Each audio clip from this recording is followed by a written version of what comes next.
The City of Swan disclaims any liability for any loss arising from any person or body relying on any statement, discussion, recommendation or decision made during this meeting. Where an application for an approval, a licence or the like is considered or determined during this meeting, the City warns that neither the applicant nor any other person or body should rely upon that discussion or determination until written notice of either an approval and the conditions which relate to it or the refusal of that application is issued by the City. Please note that this meeting is being live streamed. The recording will also be archived and made available on the Council's website after the meeting. If you choose to participate in the meeting during public question time, public statement time, it is assumed that your consent is given for the audio to be recorded. Please keep your comments respectful to Council and members of the community. Visual images of the public will not be captured. Conditions of entry. No electronic visual or audio recording or transmitting device or instrument is permitted to be used. A person who breaches this provision of the City of Swan Meeting Procedures Local Law 2019 will be required to immediately leave the premises. Attendance and apologies, Mr CEO. At this point I only have one, which is Councillor Bodonic. He is on approved leave. Are there any others? No, everyone else is present, Mr Mayor. Declarations of financial and proximity interest and interests affecting impartiality. They're listed, Mr Mayor, but could I... They're listed, Mr Mayor, but could you ask councillors just to check that they're correct, because we did have a problem with a couple of them. Councillors, if you can just check that those impartialities or interests that you've declared are recorded correctly. They are. No changes of anyone.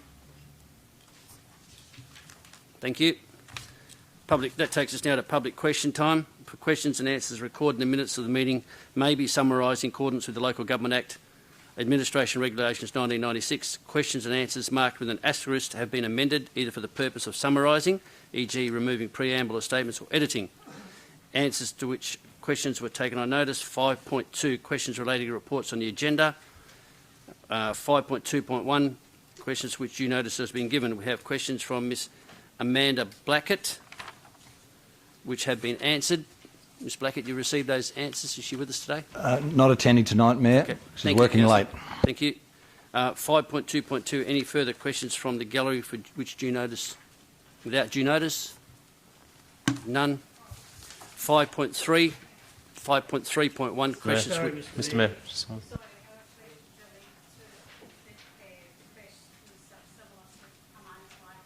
Oh, you got a question? My apologies. You come to the microphone and just state your name and ask your questions.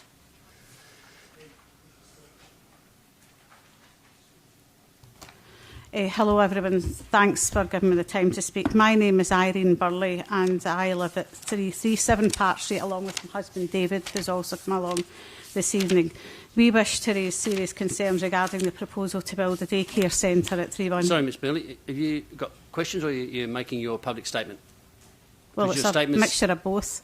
Well, you do have a public statement a little bit further when we get to that. Well, I don't know section. how that operates. Can you explain? Okay, so this is an opportunity for you to ask further questions. Okay. However, you've already booked a public statement which comes up a little bit later. Okay, thank you. Okay. 5.3.1, questions of which new notice has been given, of questions from Mr Bob Baku, Ms Raylene Bartlett, Mr Bob Ellsbury, Ms Sass Jacobs, Ms Naomi Jenkin, Karen Mowat, Mr Carlos Picardo, Ms Sarah Pinfold, Ms David Willer, Ms Kelly Willer, and they have been answered. Now that takes us now to public statement time, and item 4.6, the filling of land at lot 171, portions of lot 2 and lot 172, number 3, Plymouth Street, Woodbridge, and Mr Mike Fitzpatrick.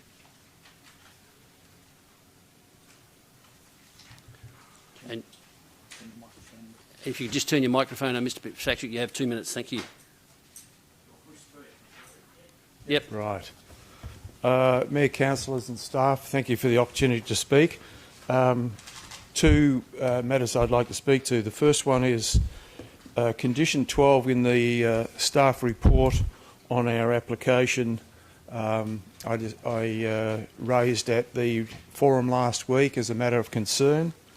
It is no longer of concern. Thank you to the information and feedback from the staff. And I've just been made aware that there's going to be a move to defer a decision on my application in order to deal with a petition from a number of people.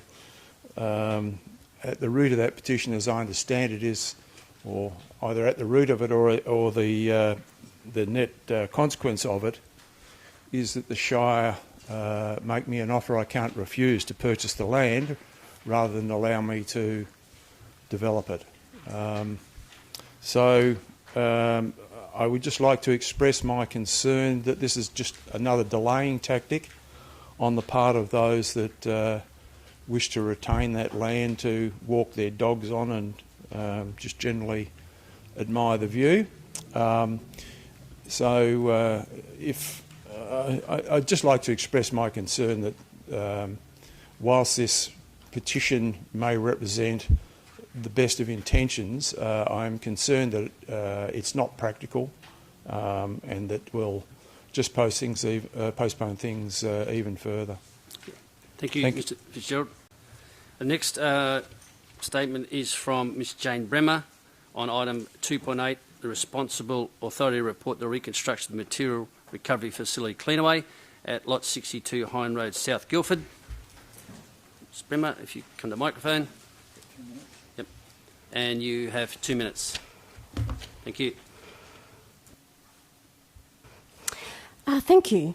I'd like to speak to you about this decision you're facing today. I want to bring to your attention the issue of fires at waste facilities, and I've brought you all a copy of a report here which was undertaken by the University of Technology, Sydney. I think it's really important for the Council to read this report. If you wouldn't mind taking that, I will just take the top one.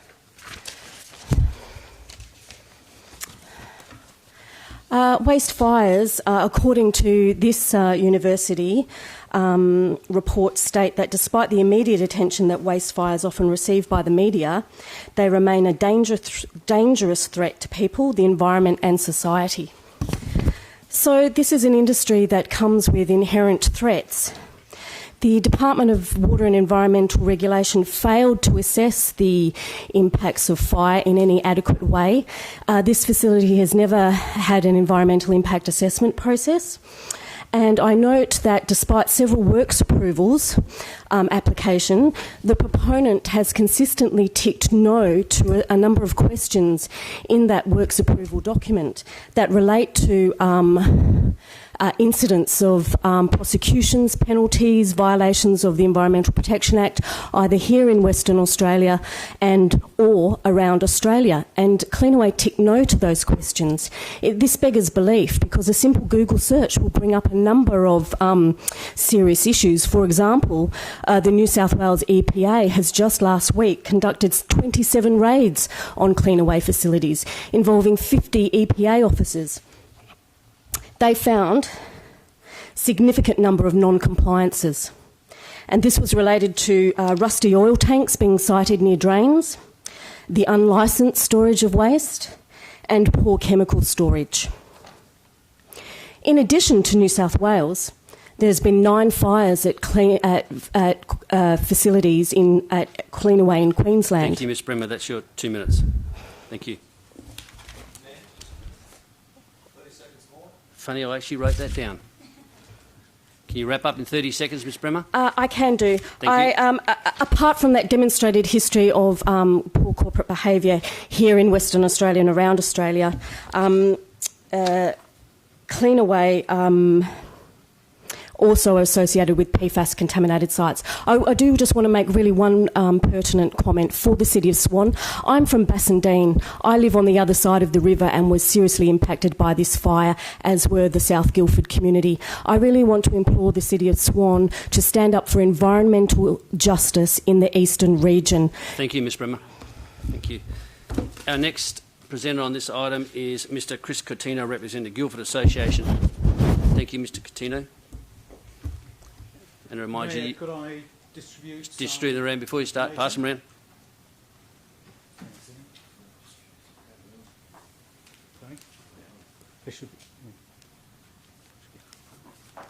Thank you, Mr. Coutinho. You two have 2 minutes.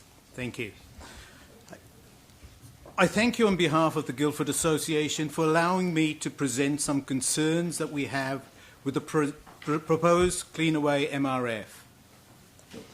With the exception of the two hazardous waste streams of batteries and hydrocarbons, most products proposed to be stored and processed are quite benign normally.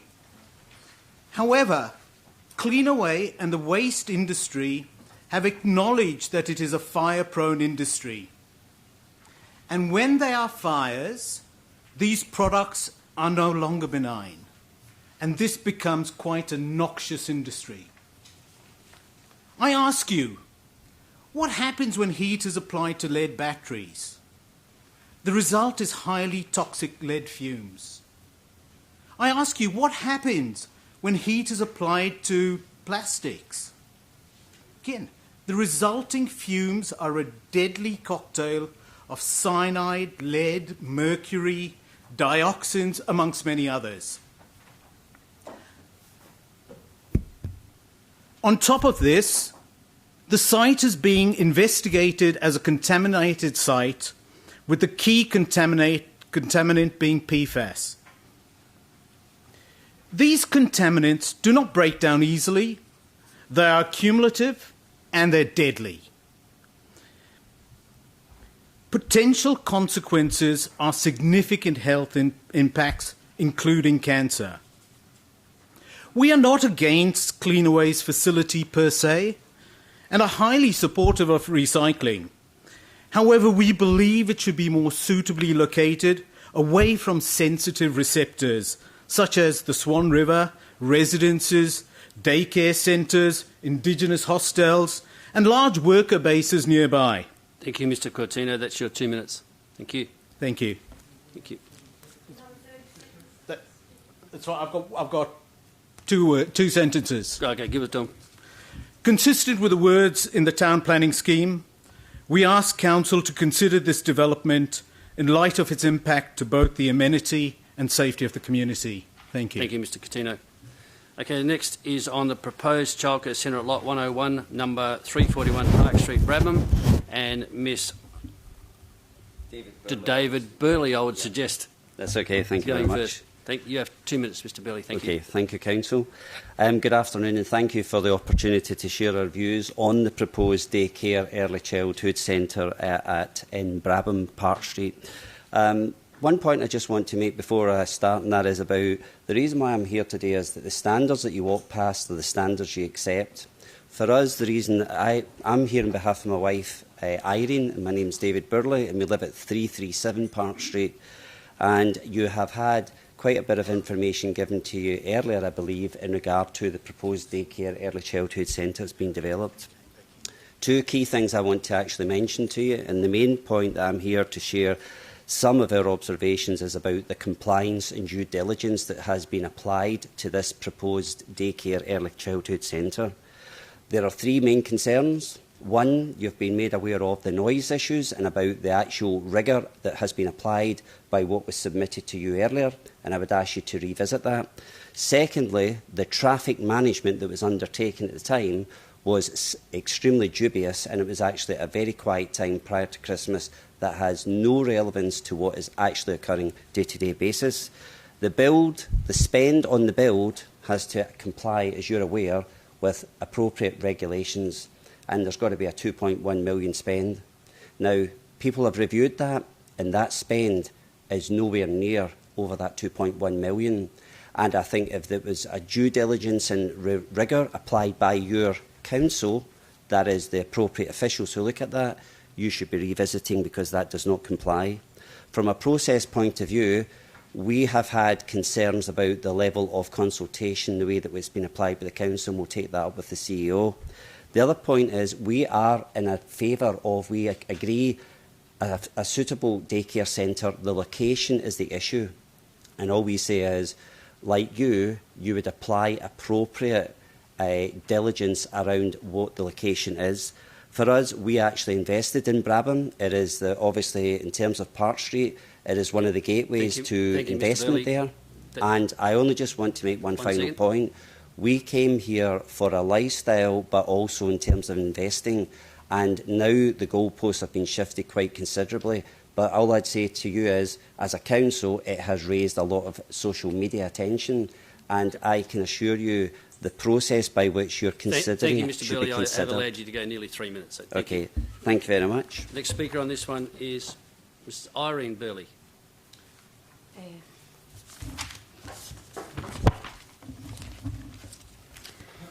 I'd just like to raise the main points again. I'm probably just going over some that David's saying in summary. Due to traffic, safety of children and the general public and the impacts of noise. We submitted objections on the 5th of March along with other residents which have been distributed to you all. The acoustics report states that all noise results do not comply with the current regulations. This needs to be addressed before any construction commences. As David's already mentioned, this was undertaken during the Christmas period before the new Lord Street was open, and at the moment there's approximately in excess of 70 cars per 5 minutes, which is completely about 7 to 10 times more than what was stated in the report. The roundabout in front of our proposed centre has a large articulated trucks and cars regularly speeding up and down. This is a major safety hazard, as the children's play area will be at the front of the property next to the roundabout, which is, by the way, to be surrounded by a wooden fence. This is an accident waiting to happen, and it wouldn't look good if it's been brought to the attention of Council and Rita Safiotti, may I add, and not acted upon. Also, the large size of the daycare centre, which is 82 children, is not conducive with the low-density R5 residential zoning which our property holds. The location of the daycare centre is contrary and incompatible with the original plan for the R5 zoning of our property. One question, and I don't know if I'm allowed to ask questions, they have said that a caretaker is to be on the premises. I did send an email with the documentation you've got to the CEO, Mike Foley, over a month ago, and I've had no response. So I've sent him another email today to follow up to say I was coming along tonight. It just is quite... it's not a good look for ratepayers when things like that happen. We've already had damage to our property due to the building of the roundabout, which we didn't know about either when we were moving in. We're currently pursuing measures to rectify these. We've worked very hard to develop our home, and we don't wish to have all the inconvenience. Thank you, Ms. Burley. That's a bit more than your 2 minutes, so thank you very much. Next one is Helen and Terry Quay for 170 Swan Street DA application statement about the procedure. Who's doing that one? Mr. Quaife, I would assume. And Mr. Quaife, you two have 2 minutes. Thanks, Mr. Mayor. Our application to build a house in Guildford was approved at last month's council meeting, and we're very grateful to the councillors who voted in our favour. Our experience in getting to this point has been quite disturbing. Our 3 ward councillors insisted that we engage with the Guildford Association, and yet their objection report is a load of drivel, with one clear objective of preventing us from building a decent house on our empty block. They all show a fundamental misunderstanding of the heritage policy, which will be an anchor around the neck of residents wanting to make reasonable improvements to their properties, as long as these people remain in positions of influence. But the problem is not just our 3 ward councillors. There are 3 other councillors who all live in the Midland Guildford ward who slavishly throw their hands up. Not relevant to the Statement. agenda. Carry on, Mr. Quaife. Pardon? Carry on. Who slavishly throw their hands up at every order, opportunity to support Councillor Johnson. Point of order, Mr. Mayor. In your opening remarks, you state that all deputies should be respectful and not use condescending words or words to that effect of councillors or staff, and I'll just remind Mr. Quaife of that. Thank you. Thank you. Yeah, you might just want to temper some of those words, Mr. Quaife. These 6 councillors seem happy to follow rather than consider applications and other issues, it seems, on their merit. Point of order, Mr. Mayor, that's incorrect. He's not following the rules. There's no point of order in public statement time. Councillor Keeley says that he is the one who decides about applications, nothing to do with the WA Heritage Council or expert heritage architects or the city's own planners. Now, Mayor, well, thank goodness there is a higher authority in I was SAT. happy to let that go, but that's verging on slanderous. It's Well, there's no... It's like I said, completely there's no order. untrue, and I don't know why It's you not need- untrue, Councillor. Oh, how ridiculous. You How ridiculous. ignored all three reports that were provided to you. Mr Quaife, I will ask you to summarise your statement quickly, please, so we can move on. Thank you. I'll leave it at that. Thanks, Councillor. Thank you, Mr Quaife. Okay. Mayor, Mr Mayor. That takes us now to petitions. 7.1, a petition containing 25 signatures to create a permanent cul-de-sac at Moorlank Crescent Divines. And 7.2, a petition containing 125 signatures request to require land to create open wildlife corridor and retain natural habitat in the area of Woodbridge. I need to move that those petitions be accepted. Move to count. With the 7.2, Mr Mayor, has to be discussed in relation to the item on that, Mr Mayor. Okay, so we'll move that 7.1 be accepted. Councillor Zanino, do I have a seconder? Councillor Parry. Thank you. Be no one against, I assume. Okay, so what are you doing with the second one? 7.2, Mr Mayor, is to be considered in conjunction with item... it was, is it 4.6? 4.6, thank you, Mr Mayor. Okay. Mr Mayor, may I ask why that is? CEO? Well, if you're making a decision on item 4.6, you have to consider the petition. If you're not going to consider the petition, why not? I understand, thank you. Yeah. Normally a petition would come to council for comment, but this is the latest item on the agenda. Okay. Deputations were carried out last week. Announcements by the presiding member. I have nil. Members' questions. There are questions there from Councillor Johnson. Yeah, I've got some follow-up questions, Mr Mayor. Answered. So questions to which Juno notice has been given. Further questions from councillors? Yeah, thanks, Mr Mayor. Yeah. Well, thank you, Mr Mayor. Just first question is relating to answer A6 in 10.2. Is that an answer from the city? Which one, sorry? Yes, okay, definitely. Thank you. Two of the senior officers put that together. Thank you, Mr CEO. I've examined that, and when I put that into my spreadsheet, I actually do agree with that statement. I've got a question, though, that follows on from that. And that is, if I'm looking at the total city funds that have been provided to the Ellenbrook Collective in Table 2, as advised on the 5th of June 2019, I think we're in agreement that total funds is still $34,257. If I look at the total information provided under FOI, as modified at Section 10, where I've appears to have over-acquitted it by $404, I get a total unaccounted for of $4,533. So that's total money given to the Ellenbrook Collective versus total acquittals or receipts. So I still see a gap of $4,533. So I guess my question is, can that money be accounted for? Can we explain what that money has been, what has been done with that money? How is it being used? Ms. Lay.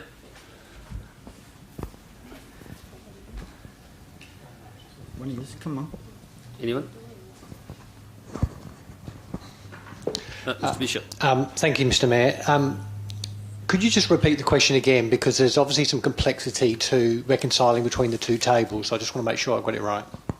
Yeah, it's, if you want to take this one, notice, feel free. But if I look at the total funds given to the Ellenbrook Collective being this Table 2, $34,257, and then I compare that with the total acquittals with modification at item 10, where I originally, under FOI, I was given $2,404, but when I look at it again, it was only $2,000.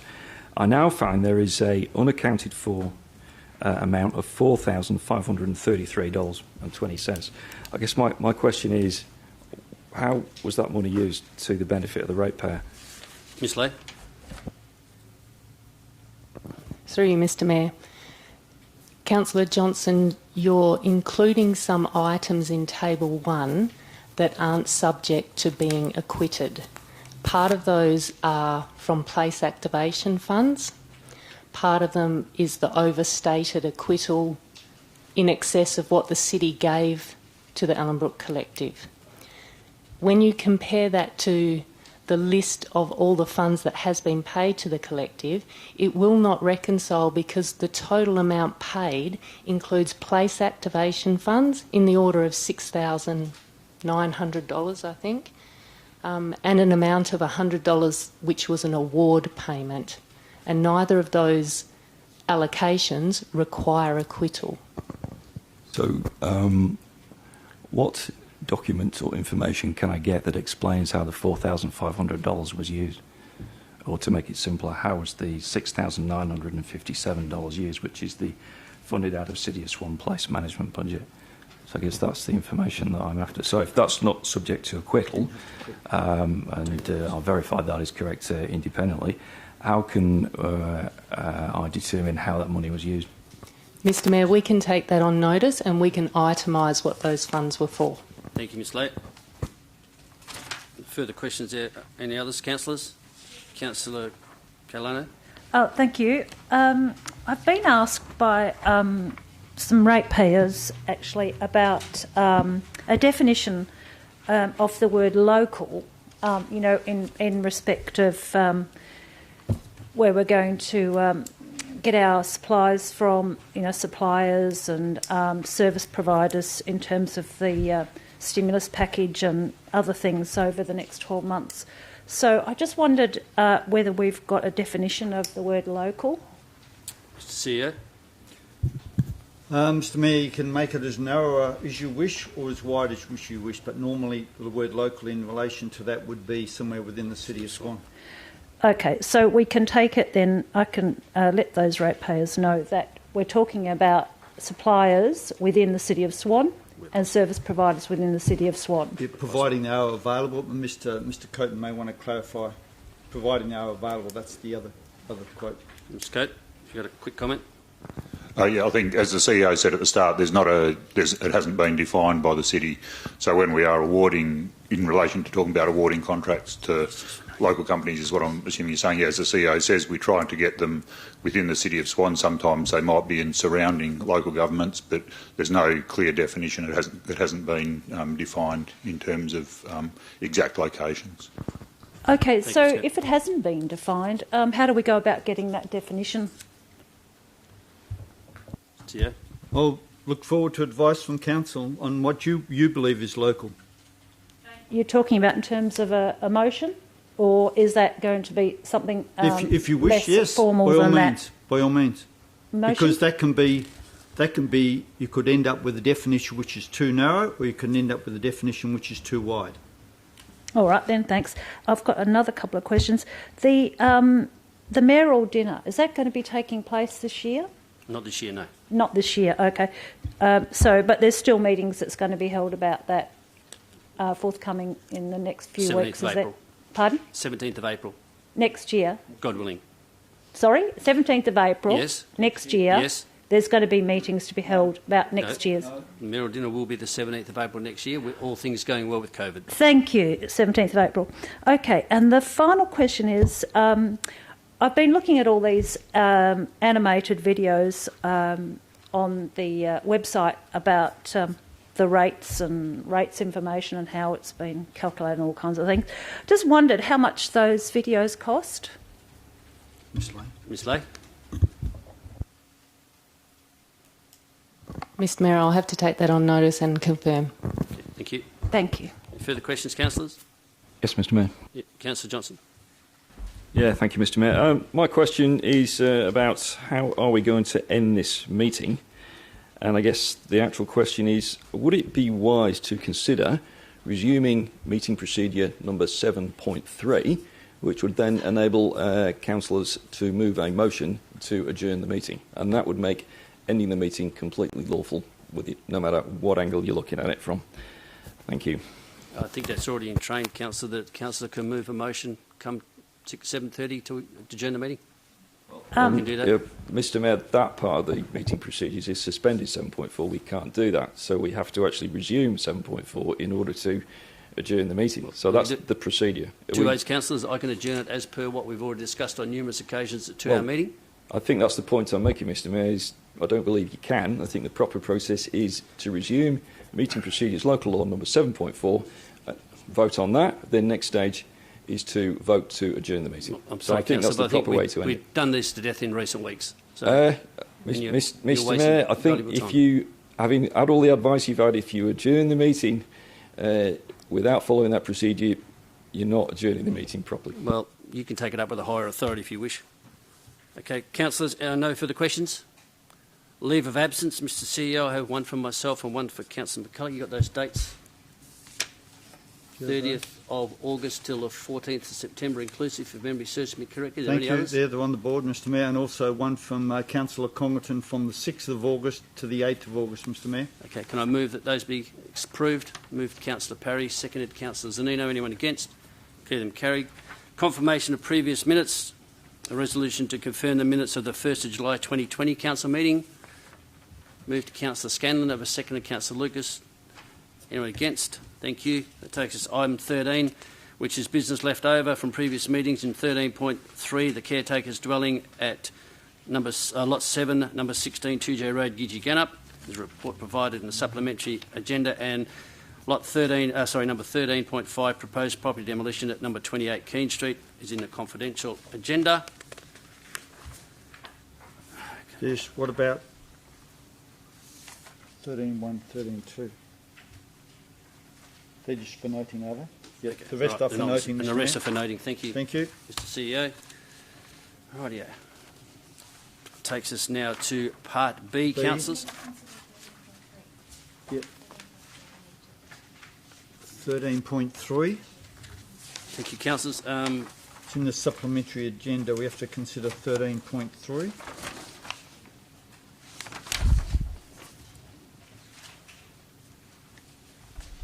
You have the supplementary agenda. Caretaker's dwelling. It's in the supplementary agenda. The caretaker's dwelling existing, number 7, 16 2J Road, Gidgee Gannup, Mr Mayor. For the caretaker's cost in the supplementary agenda, councillors. Have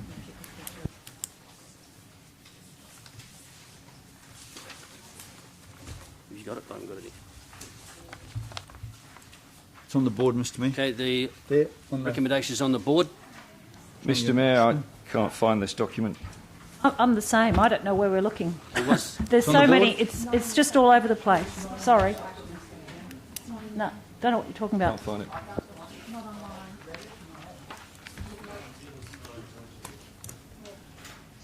basically leave it for noting.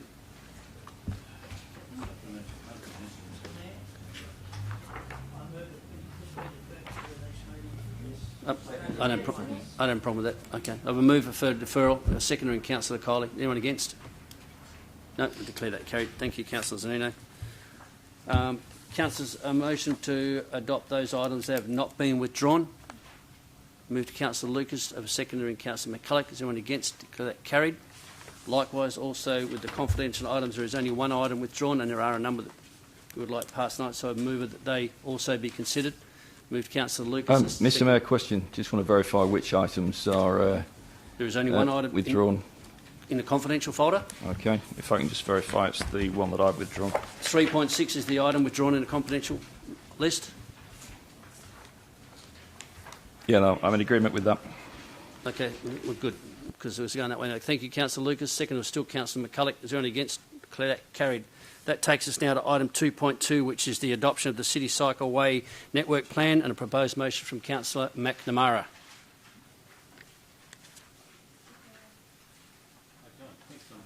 Well, Councillor Parry then. That's what I've got. I'm sorry, councillors, that's what I've got listed here. Sorry, that's just an honest mistake. Councillor Parry. That council resolved to defer consideration of this report until all interested place councils have been briefed on their views and their concerns are canvassed at their relevant place meetings. The reason for this is that councils need more clarity on the plan. Okay, the seconder and Councillor McCulloch. Is there anyone against? Okay, that carried. Takes us now to 2.3, amendments to COVID-19 response, commercial rent relief and reinstatements for paid parking. Councillor Johnson, and paragraph 3 is just the change, councillors, from the report. That's right. The change there, Mr Mayor, is to request a future report to Council to consider the option of changing the current 1 hour free on-street parking bays in the Midland CBD to 2 hours free. And the reason is I have been advised by businesses that, and the local community, being the residents, ratepayers and electors, that they would like longer free parking. Thank you. Do I have a seconder? Councillor Scanlon, is there anyone against?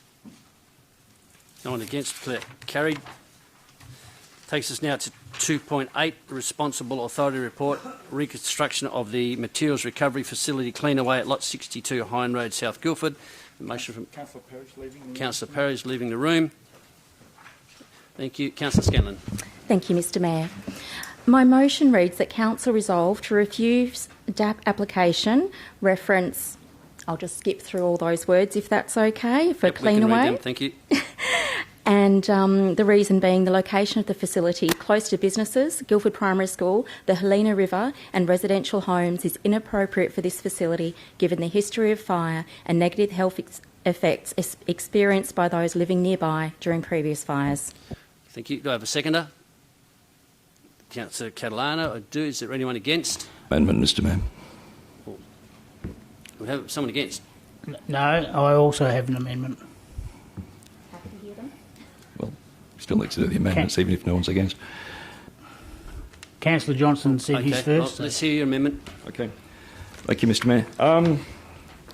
Mr Mayor, my amendments are actually to take items 3 and 4 from my proposed motion, which you can find on page 8.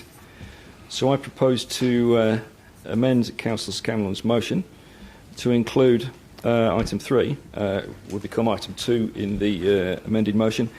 Include the fire risk assessment review in the City of Swan Council minutes. And the new item 3 would be request the CEO that in the event the JDAP panel approves the rebuild of the Cleanaway recycling plant, that the building permit be brought to Council for noting in the minutes. And the reason for my amendment is to ensure that the fire safety plan and fire safety equipment in the building permit is on the public record. Thank you, Mr Mayor. The mover and the seconder? Okay. We need to... Okay, so that's okay. Is anyone against those amendments?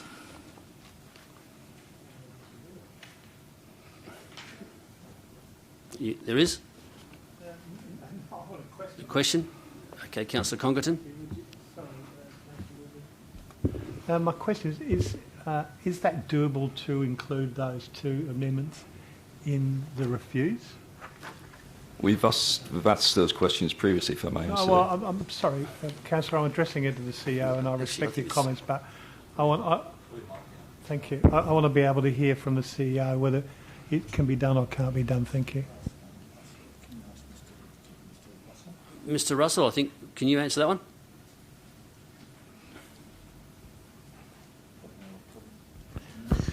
Thank you, Mr Mayor. Simply put, yes, it can be done. Okay. Thank you. Okay, so that now becomes part of the stance of motions. Councillor Lucas, do you have an amendment? Yes, my amendment, and it's not as complicated as the last one, it's at the beginning, so rather than just saying that Council resolve to, my amendment is that Council resolve to recommend to the Metro Outer JDAP 2, and then go on to the substantive motion because we need to clarify the correct JDAP. Thank you. Thank you, Councillor Lucas. That is the correct wording. I gather that's okay with the movement seconder. Okay. Now, do we have the substantive motion? Is there anyone against? There isn't. Declare that carried. That takes us to 4.1, the proposed tree removal on... Oh, yeah, go find Councillor Perry. Yep.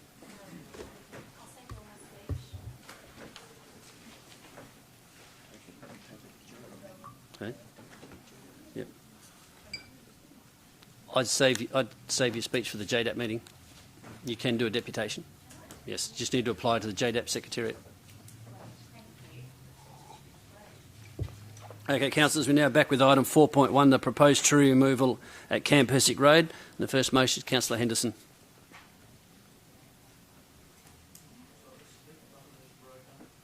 Beauty. I love it when a plan comes together. Well, thank you. handheld microphone, even better.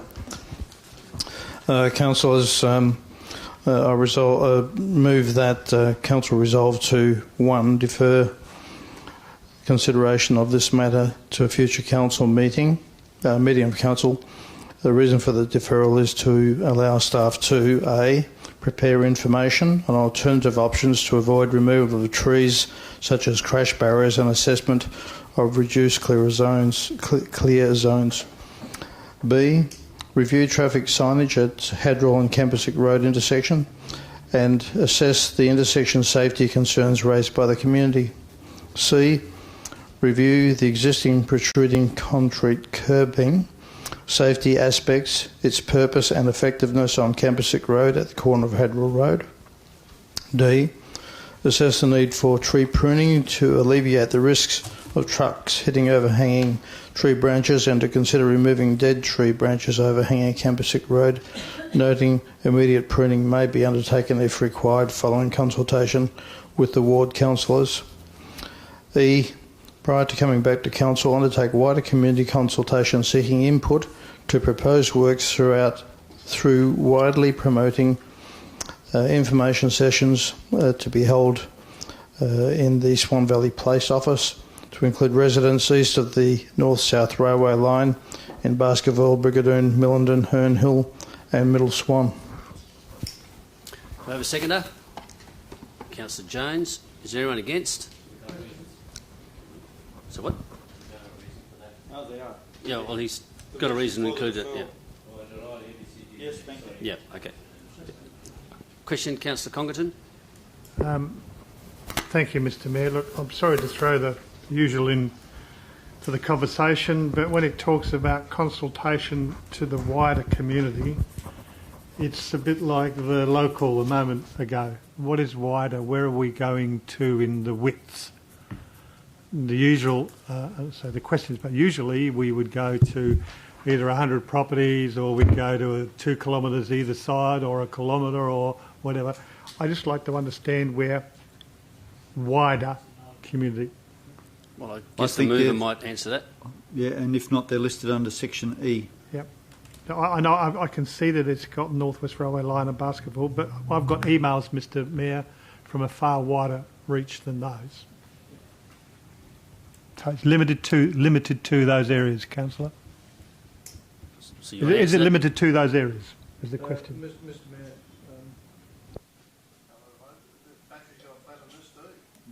Plan's working even better. You've got to push the wrong button. Just talk louder, right? Mayor, I think everyone can hear me except everyone at home. Just get a microphone, hang on.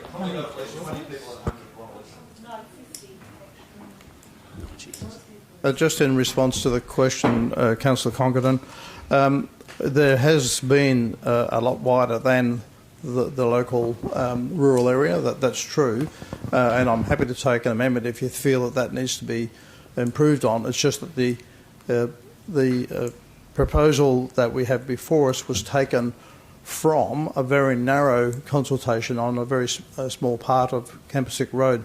So clearly from the responses we've had, I want to see a wider consultation. Unless you have an amendment you want to put up. Does that answer your question, Councillor Congerton? It does, thank you.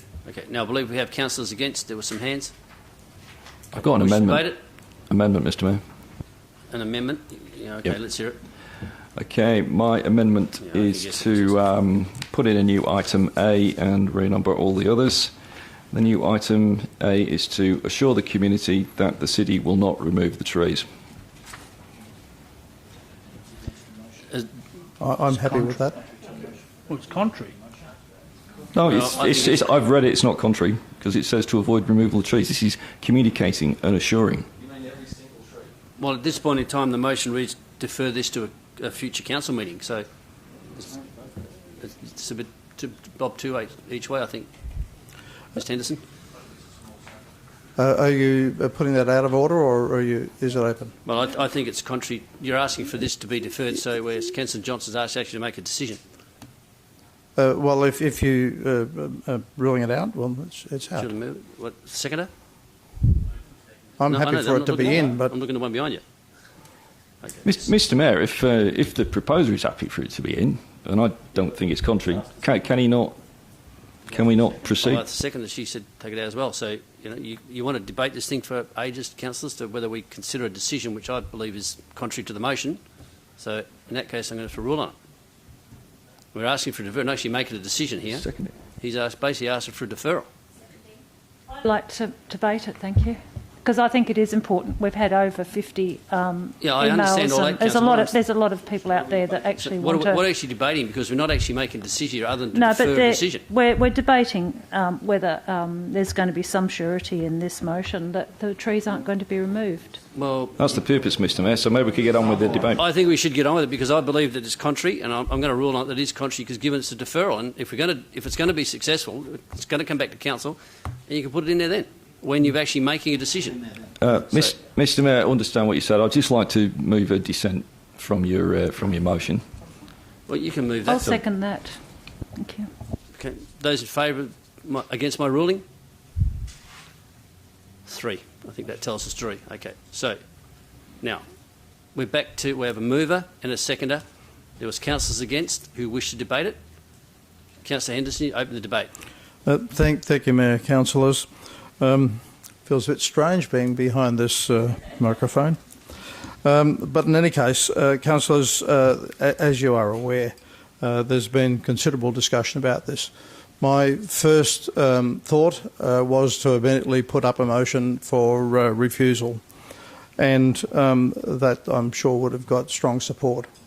However, what I have done is I've said, well, let's look at how we resolve and how we mitigate the issues about the trees being hit. That's covered in A, I believe. And clearly, given the response, people are saying it's not the trees that are the problem, it's other issues. So one of the concerns is that this is kicking it down the road. I don't believe so. I think we need to get a much wider view of this. Campersick Road is a very important part of the Swan Valley tourism route, if you like. You take the Swan Valley routes of Campersick, Great Northern, West Swan, they're all beautiful drives. And in fact, Campersick has been included on the maps that we have as one of those drives. So I think it's not about that, it's about saying, okay, what's to the wider community, the wider Swan Valley community, what are your thoughts in that area? But also Brigadoon, because people that live in Brigadoon drive down that road every day coming from work or going to work. So they've had a pretty loud say as well. But if we go about a process of engaging with them, finding out what they think, they will appreciate that a lot more because they're very angry that we've only had a very narrow consultation. But as you've noticed, much more broadly, they're very concerned about the intersection of Hadron and Campersick. There's a piece of protrusion of a piece of concrete curbing that can just suddenly come up on you, and before you know it, you've hit it. I've often seen that piece of concrete driving along that road, and I thought, wow, I mean, and you look at it and it's got tyre marks all over it where it's been hit. But the transport, the transport industry struggled with that intersection as well. That curbing doesn't exactly help them. And if you have a look at it, it's all been, the tops of it's been ripped off from trucks dragging their trailers over it. So in that respect, it's a problem there to be fixed. They've been asking for a stop sign for ages. Okay, we know main roads set the stop signs, but if we get a big community consultation and a lot of input and feedback, and we can start to crank the issue up and make it an issue, then we might get that stop sign. What have I got? Now, I think the real issue here is to look at the other things as well. How do you protect those trees? What methods do you utilise? I hate steel crash barriers, they look awful. The wire ones that you see on the side of the road, cars tend to bounce off those more than they do with the steel ones. They tend to make a big mess. all this can come out in a broader process, and that's what I'm asking for. So, excuse me, councillors. I think we need to get into this with the community, have them involved, and I think just simply saying no doesn't resolve that. So I would appreciate your support. Thank you. Thank you, Councillor Henderson. Councillor Jones is the seconder. Thank you, Mr Mayor. I think Councillor Henderson's covered everything there.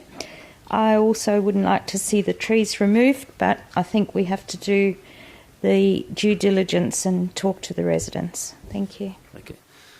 Speaker against the motion? Councillor Lucas.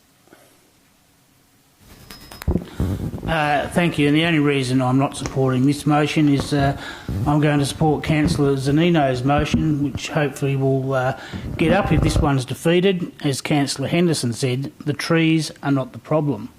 And Councillor Zanino's motion foreshadows not removing any trees, seek or request Main Roads to undertake a review of the speed limit, which many of the people contacting me have raised as an issue, and also request Main Roads to install a stop sign at the intersection of Hadrill and Campersic Road. I think that encapsulates anything.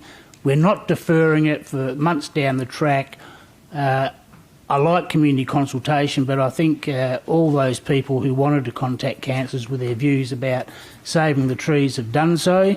I don't see the need to go on with that. So I'd say defeat this motion and please support Councillor Zanino's. Thank you. Thank you, Councillor. Speaker for the motion? You want to speak against the motion? Okay. Okay, Speaker against the motion? Councillor McNamara. Thank you, Mr Mayor. I'm supporting Councillor Zanino's alternative to this particular motion for one reason. This is, as Councillor Henderson had stated, he wants certainty. He wants a decision made. So this is what Councillor Zanino's is doing. And I do want to give notice that I will be asking Councillor Zanino to add number C, or letter C, of that to his. I would be asking an alternative to that. That's so. That's all I say about the matter. Okay. Speaker for the motion. Councillor Coley. Thank you, Mayor. Councillors, I applaud both Councillor Zanino and Councillor Henderson for the motions they've put forward. They're both obviously to protect the trees, and that's a great outcome for the community going forward and for the Swan Valley. As you know, we've had media coverage going right into the western suburbs over this issue, and we've certainly received enough emails over the issue. I prefer Councillor Henderson's motion at the moment because I think the intent of that is to preserve the trees, as Councillor Zanino also wishes to do.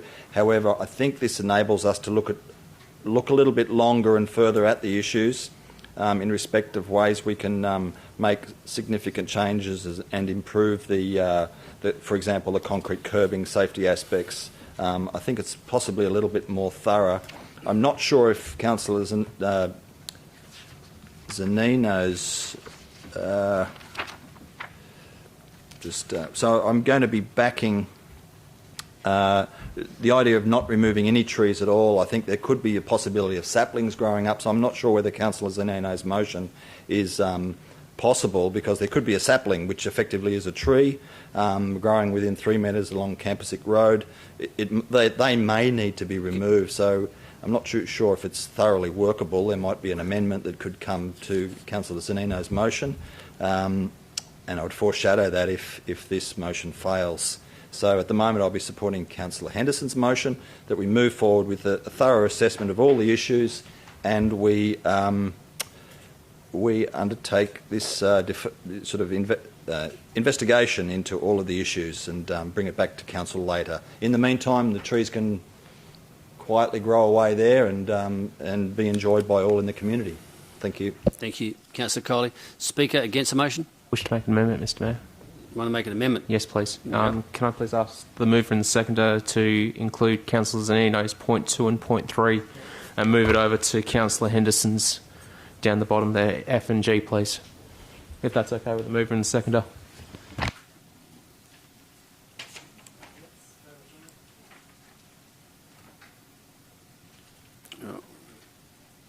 I think we've got the same situation here, that there's a deferral. Yeah, it is. Yeah. Councillor Parry, look, I'm sorry, but the same issue again is that Councillor Henderson's motion is for a deferral with no actual decisions within the motion, so I'm sorry, I'm going to have to rule I out. understand that, Mr Mayor, but that's not what's been asked in point 2 and point 3 is to consider those two items as part of the deferral as well, to make a totality view, not just a segmented point of view. So I think it's relevant to bring it into the deferment as well, Mr Mayor.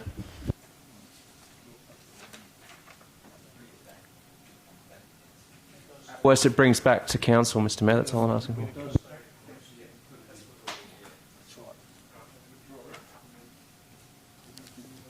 I get an opinion on that?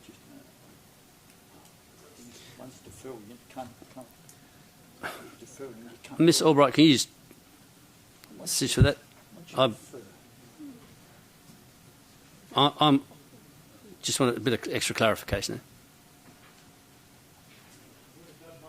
Geez, they're working a treat.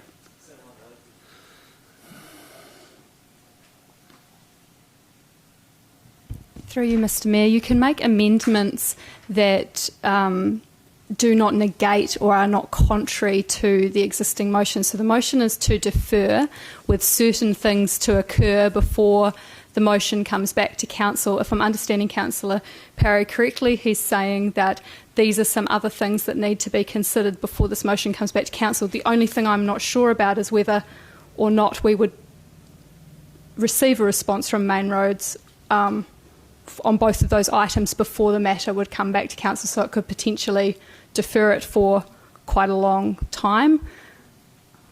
I think it is complicating the matter, trying to merge two quite different motions into one.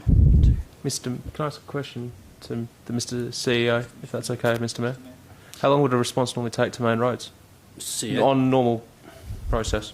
I think they work on at least 4 weeks, don't they, Mr Coden?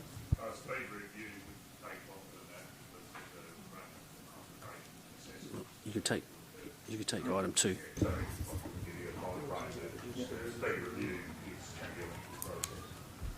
So, Councillor Congleton. Sorry, Mr Mayor and Councillor, I don't wish to delay this much further, but the issue of a deferral consideration is matter to a future meeting of council isn't saying till the next meeting of council.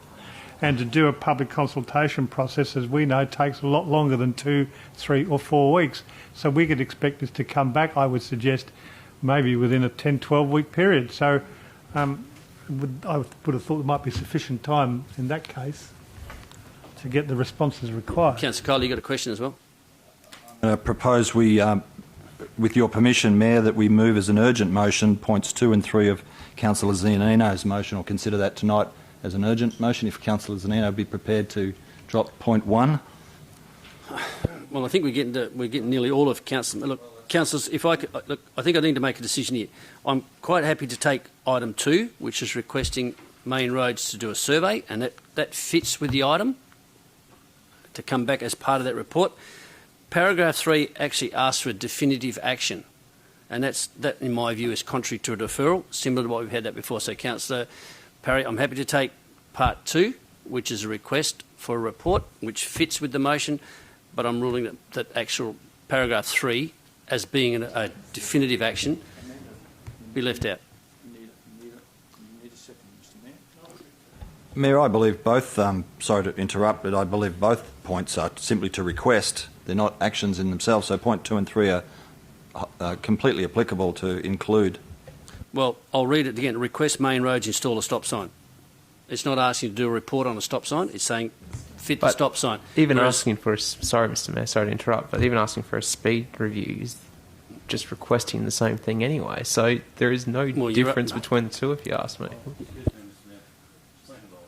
Did we suspend standing order? No, I'm making a ruling, and Councillor Parry wants to argue with it. So.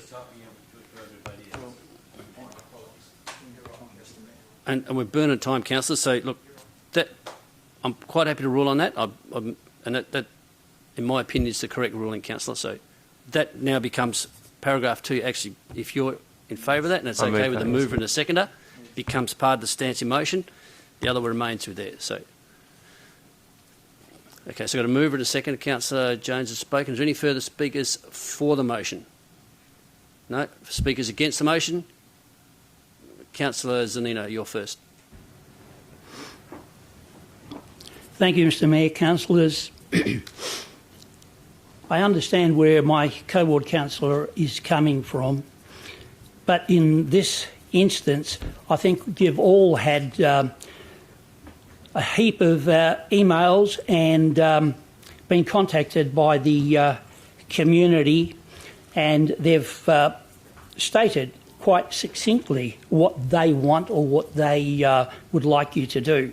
So, councillors, ask yourselves, is deferring this matter to a future meeting of council going to change anything when we consider it in the future?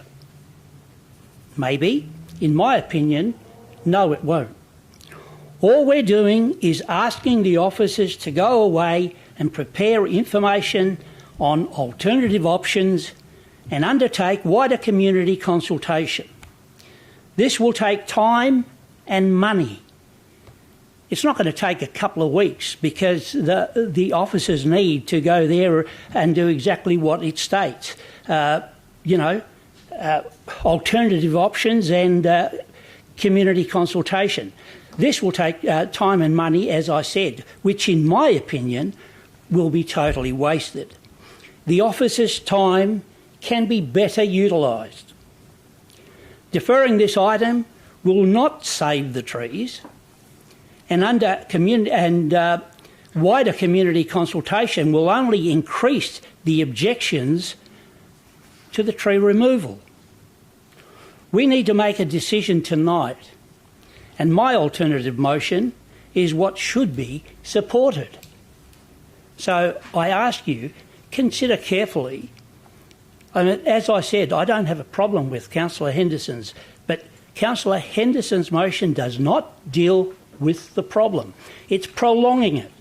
We need to deal with it, and as I said, the amount of emails that I have received from far and wide, they want the trees saved and they want the decision made. They don't want procrastination. So please support my recommendation or my motion. Thank you. Thank you, Councillor Zanino. Speaker for the motion, Councillor McCulloch. Yes, thank you, Mr Mayor. Councillors, there is certainty in this motion because we can move forward knowing that the deferment is solid and that we can look at absolute certainty in Councillor Henderson's motion to ensure, and I think we know, that the trees will be protected, but the further safety measures are going to be looked at. The tree removal proposal has unearthed some additional issues, lots of additional issues, and it goes even far beyond a main roads report for speed and a stop sign.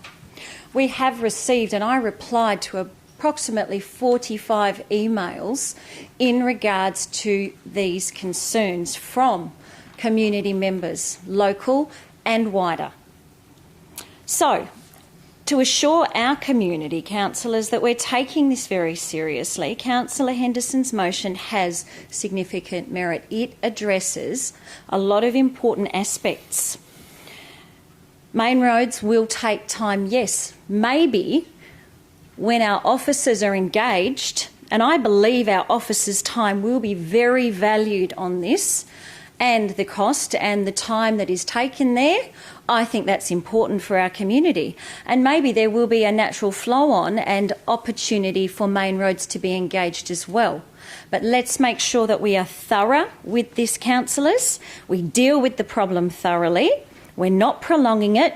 We're still ensuring certainty down the track, but we are dealing with every aspect. And I can tell you from some of the conversations, and not just emailing a resident or a concerned community member back in regards to the tree concern, the speed concerns or the stop sign, there are a lot of other issues that we need to address. So let's get this right And let's move with Councillor Henderson's proposal. Thank you. Thank you, Councillor McCulloch. Speaker against the motion? Councillor Scanlon. Thank you, Mr Mayor. I congratulate Councillor Henderson on bringing this deferment to Council to look at how we can avoid removing the trees. Councillor Henderson, you once said to me, "You're as big a greenie as I am." So let's prove it and save these trees. So I'm concerned about the wording of the deferment. I'm concerned about the wording to avoid removal. It's not certain that we're going to save the trees, and I'm concerned about the time delay in the investigations and community consultation. We've received a large number of emails, or was it, I can't remember, like 50, a huge amount of emails from residents, so we've got a lot of concerns that have been brought to us, and I think that your points C and D about reviewing the existing protruding concrete curbing and assessing the need for tree pruning are really important points, and with Councillor Zanino's approval, I would like to ask him to consider adding those to his motion, which I'll be supporting if this fails. Thank you. Thank you, Speaker. For the motion? Further speak. You've already spoken. Go on before I accept. Any further speakers? Councillors for or against? Councillor Johnston, I'll make you the last one before I close. Yes, thank you, Mr Mayor. Mr Mayor, looking at these two motions from within this council chamber, I think we can all see that both of these motions have tremendous merit. They're really rather good. You know, Councillor Henderson has come up with a deferment that will allow us to analyse what the problem is and come up with some solutions, so the staff will come back to us with a report explaining what they propose to do. Councillor Zanino does something similar, but is a little bit more certain. But the difference between the two, of course, is that one has complete certainty because it says in it not to remove any trees within the 3 metre clear zone. Within this chamber, we all know that Councillor Henderson's motion is not going to involve removing any trees.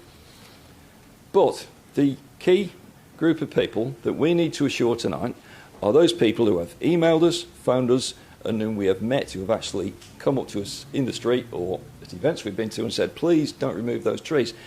It is to them that we need to address our decision-making tonight. And those people out there in community land will probably be thinking, oh, if they defer it, when's it going to come up again? What's happened to this? What is the process? How will I know that the trees are going to be saved? Will it be sneaked through at a later stage and the trees be chopped down without us knowing anything about it? Now, councillors, we all know that that's not going to happen, but the community don't know that. And this is why I'm preferring Councillor Zanino's motion, because Councillor Zanino's motion makes it clear to all of us, and more importantly to those people who have contacted us and who may be watching tonight. It says that council resolved to not remove any trees within a 3 metre clear zone. It's absolutely clear to our community, our electors, residents and ratepayers that we're not going to move any trees. And that's the reason I urge you to vote against Councillor Henderson's really well written and, you know, his heart's in the right place motion, and so that we can vote for Councillor Zanino's motion. Thank you very much. Thank you, Councillor Johnston. Councillor Henderson, I'll ask you to close the debate. 3 minutes.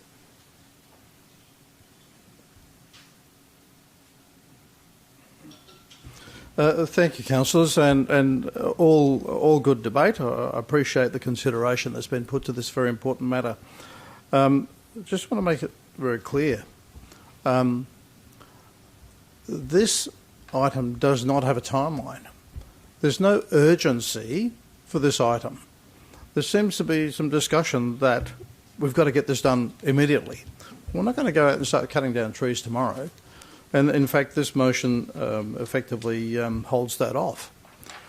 So I'm not concerned that this may take some time, and I think it's important that staff do have the opportunity to get the wider input to the questions being posed by the community. So Councillor Zanino says that this will not save the trees. My motion won't save the trees. Well, it effectively does, because we're deferring the matter until we actually deal with the matter.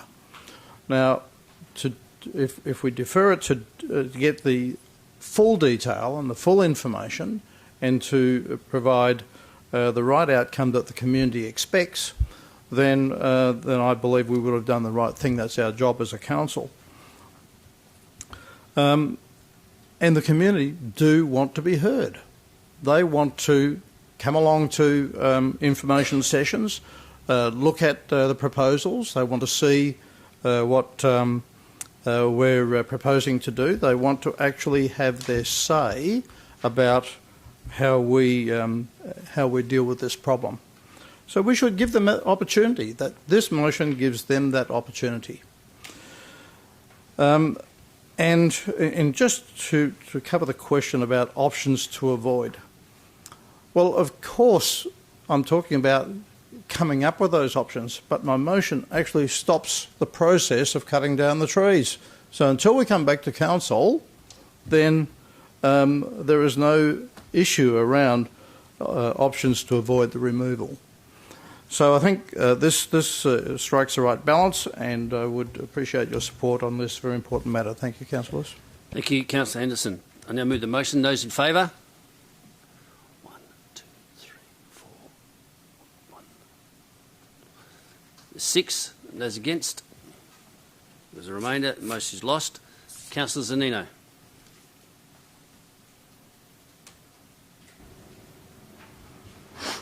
Thank you, Mr Mayor. Councillors, I rise to move that the council resolve to 1. Not remove any trees within the 3 metre clear zone along Campersic Road between 2J Road and Hadrill Road.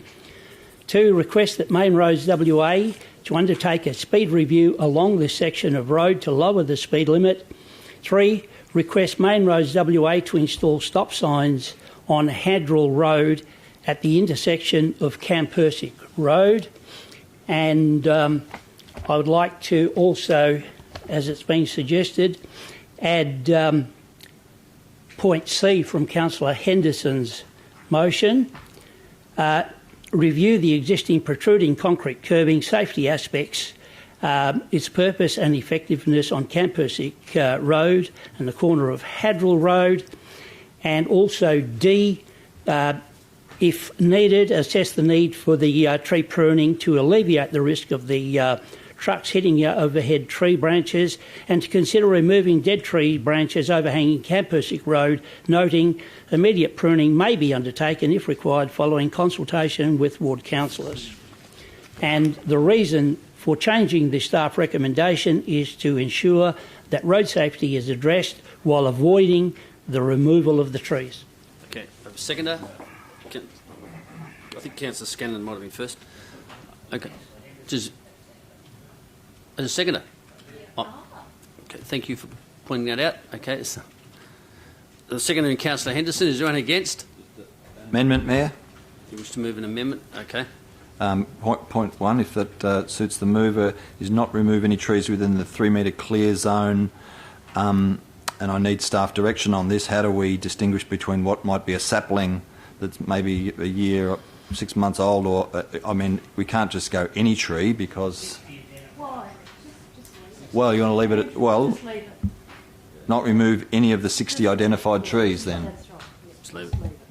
No, I'm not leaving it, Councillor. I'm including or proposing that we include 60 of the 60 any of the 60 identified trees.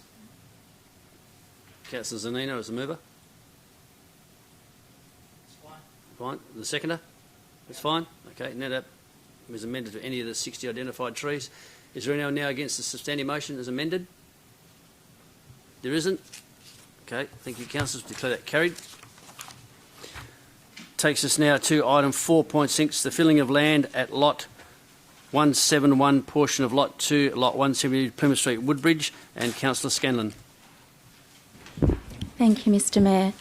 So my motion reads that the council resolve to 1. Defer the proposed filling of the land at lot 171 and portions of lot 2 and lot 172 Plymouth Street, Woodbridge until staff have completed and presented a report to council as outlined by the petition presented to council on July 22nd, 2019.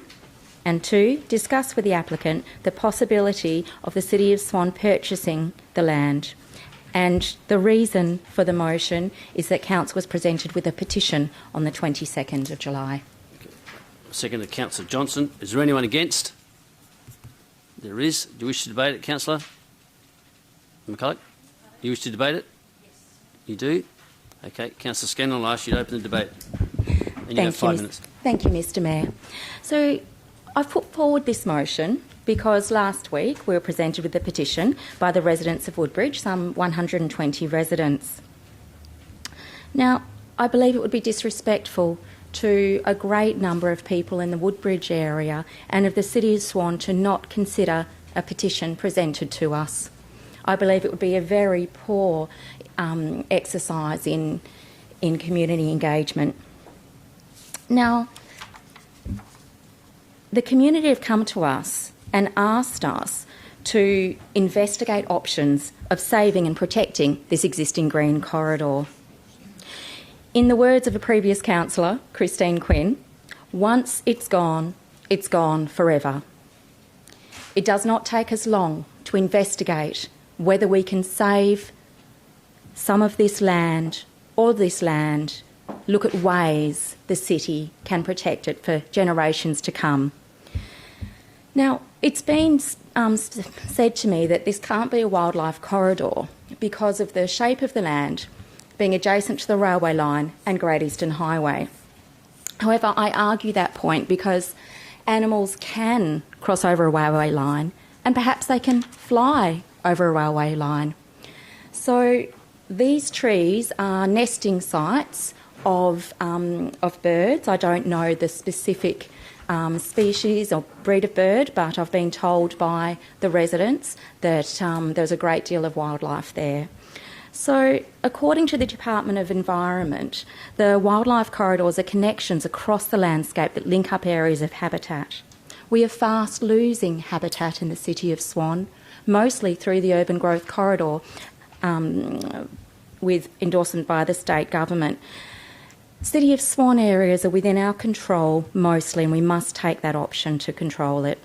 I'd like to take some words from Mr Simon Ashby, who emailed us, and he said the City of Swan is the gateway to Perth and should stand out as being a place people want to go to, not for the shops, which are the same as anywhere and fast becoming obsolete, but the local produce, art, history, natural bushland, flora and fauna, and friendly, interesting people with interesting stories.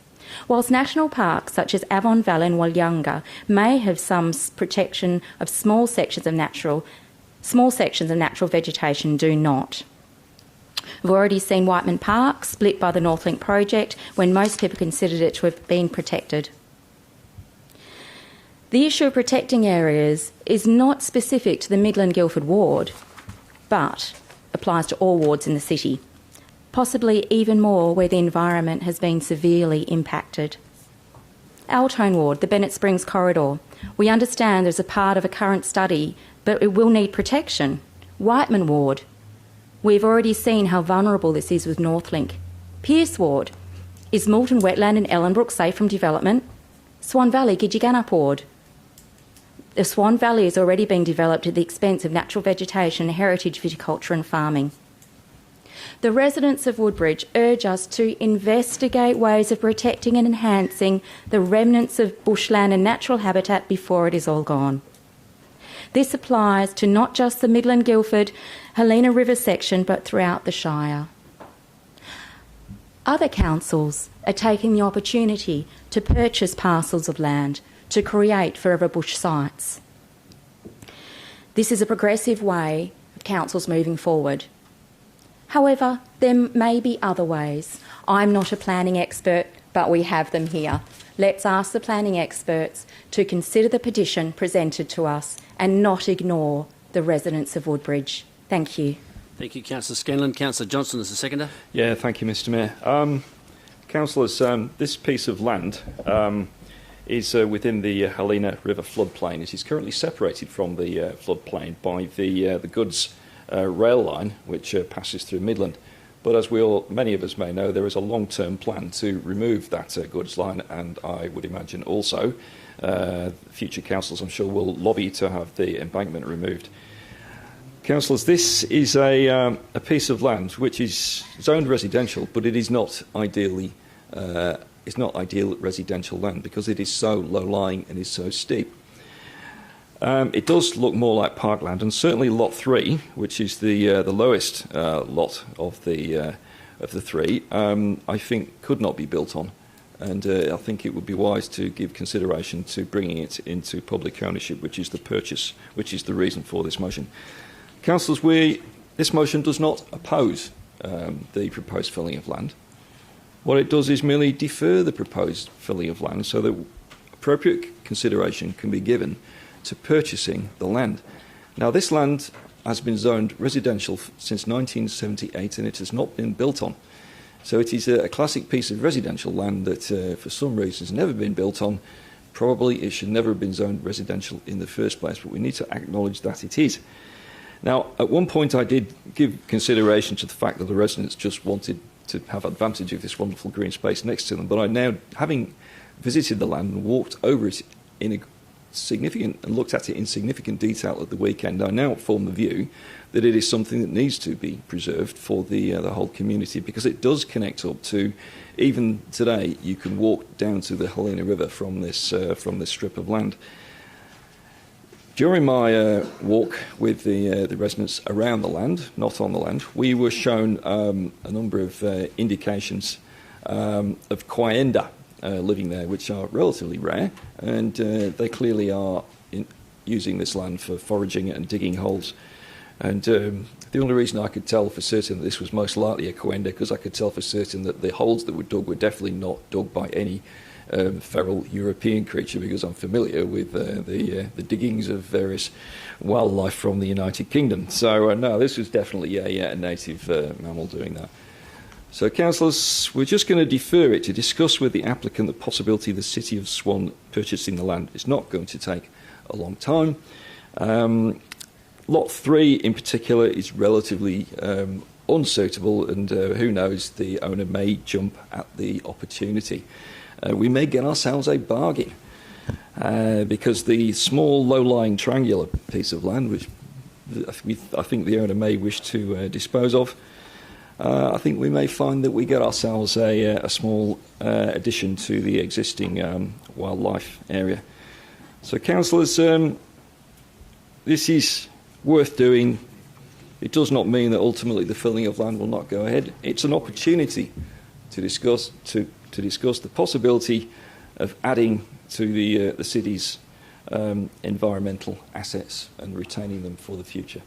So, councillors, I urge you to vote for this carefully considered motion. Thank you. Thank you, Councillor Johnson. Councillor McCulloch. Question, Councillor Henderson. The owner suggest that the land might be available for sale on commercial terms to the city. May I respond? An offer he couldn't refuse. Yeah. What would the commercial value then be of that if that were the case? To take it on notice, Mr. Mayor. Take that on notice, I would suggest. Okay, Councillor McCulloch is against the motion. Yes, thank you, Mr. Mayor. Councillors, as we have seen with this, we've heard from the applicant himself. He was concerned in regards to the deferral the petition. He was concerned it was a delay tactic. He didn't feel it was practical. And I feel it's not allowing residents who have gone through proper processes to get on with their build. Councillors, I know a lot about green corridors, environmental concerns, tree retention and such, from my history involved in environmental groups, land care groups, and with young groups who have planted over 70,000 trees over a period of about 8 years. I know how important that is and how consideration needs to be given to spaces that are ideally warranted to be retained for certain green space. But councillors, this subject lot, we've seen it falls steeply from that constructed road in Plymouth Street. The applicant is seeking approval for the fill to assist potential developers of the lots to undertake development without the need for significant earthworks. And councillors, noticing some of the pictures and on Google Earth, there are a new number of houses next to these lots as well. Space that could have been contemplated as a green corridor previously. Owners that had every right to build and plan the process for their living. The subject lots, we've heard, are zoned residential R20 under the city's local planning scheme. So again, part of our processes is that it's residential and it can accommodate a build. It was advertised to various government agencies, including the Department of Water and Environmental Regulation, Department of Biodiversity, Conservation and Attractions, the Swan River Trust. No objections, councillors. Councillors, we can and we do require green corridors. It's important. Councillors, many trees there will remain. Wildlife corridors, there is space, and wildlife, looking at that space, wildlife obviously got used to the previous house builds along there, and there is still space to accommodate wildlife corridors. So councillors, let's be consistent with our planning processes. Ratepayers have the right to build and develop on their land. Thank you. Thank you, Councillor McCulloch. Speaker for the motion. Question, Councillor Richardson. Just like to ask which councillors actually did attend the area and actually physically walk or view that particular property. It's up to the councillor to watch proceed. One, was it? Yep. Been there. Councillor Henderson, there's your answer. Okay, any speakers for the motion? Speakers against the motion? Being none, Councillor Scanlon, I ask you to close your debate. You have 3 minutes. Thank you, Mr Mayor. And thank you for your comments, Councillor McCulloch, because I did want to hear why other councillors would object to this, because, as you know, we've seen what happens when we ignore the community. We've seen what happens when we don't listen to petitions. And it's not gone well for us. Now we know. Now we can do better, and we must do better. Please do not ignore this petition. It will not go well for us. Now, we've talked about proper process with the applicant, how he's gone through proper process, as have the neighbouring residents. The neighbouring residents have submitted a petition. I assume it's in correct format. They've submitted it before we make this decision. I'm not quite sure why the right of one ratepayer should be greater than that of other ratepayers. It's not right to place one person's rights above the other. Every ratepayer has rights. And so I'd like to ask you all to please consider accepting my deferral motion. I did speak to Mr Ashby about this. Oh, sorry, Mr Ashby was one of the residents. Mr Fitzgerald about this several times over the last year. Most recently, I spoke to him briefly this evening, and a few weeks ago he did say, you know, if the City of Swan is interested in purchasing the land, then sure, he'd be interested. I don't know if that's the best option for us, which is why I need to ask the staff to present a report. Thank you. Thank you, councillors. Those in favour of the motion?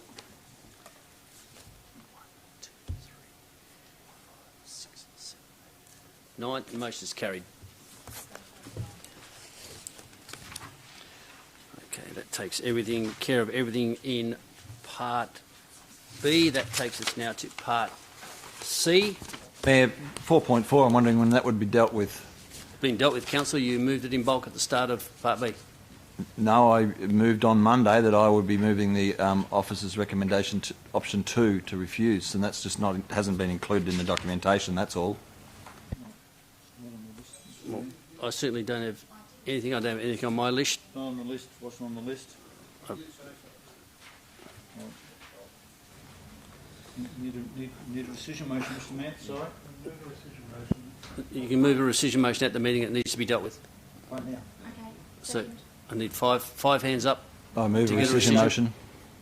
I need 8. Okay, 1, 2, 3, 4, 5, 6, 7, 8. There's 8. Okay. Previously moved item 4.4 has been rescinded. So Councillor Colley. I'll make it quick, and thank you, councillors, for supporting that rescission motion.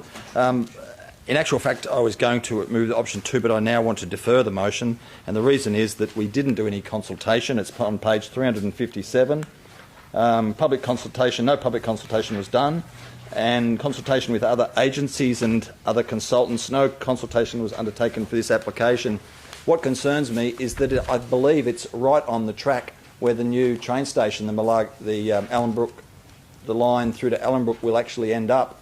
And I don't want us approving something because the applicant might come back to us and say, what did you approve a huge sign that I've got to invest thousands into when PTA is going to come along shortly and tell us to remove it? So I just want to get that consultation done. That's the reason I want to defer it for the moment, to see whether it is actually in line with the PTA line, whether any works will be undertaken there shortly. Okay. Mr. Russell, you want to make a comment there? Thank you, Mr. Mayor. Just if we can get clarity from the council in terms of the deferral for consultation, whether it's purely a referral to PTA or whether there's broader consultation, i.e. public consultation. Just to the PTA, thank you. Thank you, Mr. Mayor. Okay, thank you. Do I have a seconder? There is. Councillor Congan, I think you were first. Is anyone against? Declare that carried. Okay, that now takes us, councillors, to part C, and item C or 1.1, Councillor Kiley. Thank you, Mayor. Councillors, this is quite a difficult thing to deal with and quite complex in many respects. It relates to the JDAP approval, which has already gone through and bypassed this council to approve a childcare centre at 341 Park Street in Brabham. Councillor Colley? Yes? Can you move your motion, please? Oh, sorry. Sorry, Mayor. I'll just better read where it is. Actually there. It's on the screen. I'll read it from the screen then. Thank you, Charlie, but I'll just read it from the motion that Council resolve to obtain a report from a qualified and independent quantity surveyor to determine the construction cost of the daycare centre at 341 Park Street, Brabham, in accordance with the plan submitted. 2, withhold the issuing of a demolition permit and building permit for a daycare centre at 341 Park Street, Brabham, until such time as the quantity surveyor's report is received. And 3, if the assessment of building costs only for the daycare centre are significantly less than $2.1 million as submitted in the original application, report back to Council on the steps involved to have this application brought before Council to assess the merits of the application before taking any further action. Seconder? Councillor Scanlon. Is there anyone against? Question, Councillor Henderson. Do we have budget for a QS report on this and estimated cost? Mr. CEO? Not directly on this item, but there is a budget for covering such matters if they go to SAT, etc., etc. Okay. Do I have anyone against? Question, Councillor Lucas? Yes, I just need to know, and either through the planning staff or a JDAP member, with the $2 million threshold for an item to go before JDAP, does that include, in this instance, the purchasing of the land, the demolition of the existing building on the land as part of that overall total to make up the 2.1, or is it just about the building of the new centre? Mr. Russell?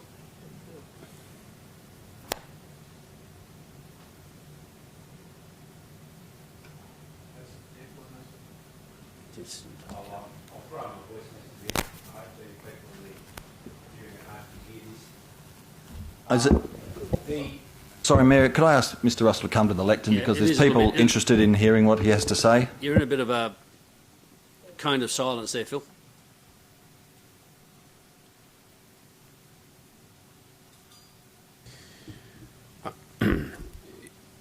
The regulations and statutory instruments that talk about these application processes do not specify in terms of what constitutes or what inputs there are in terms of estimated cost of development.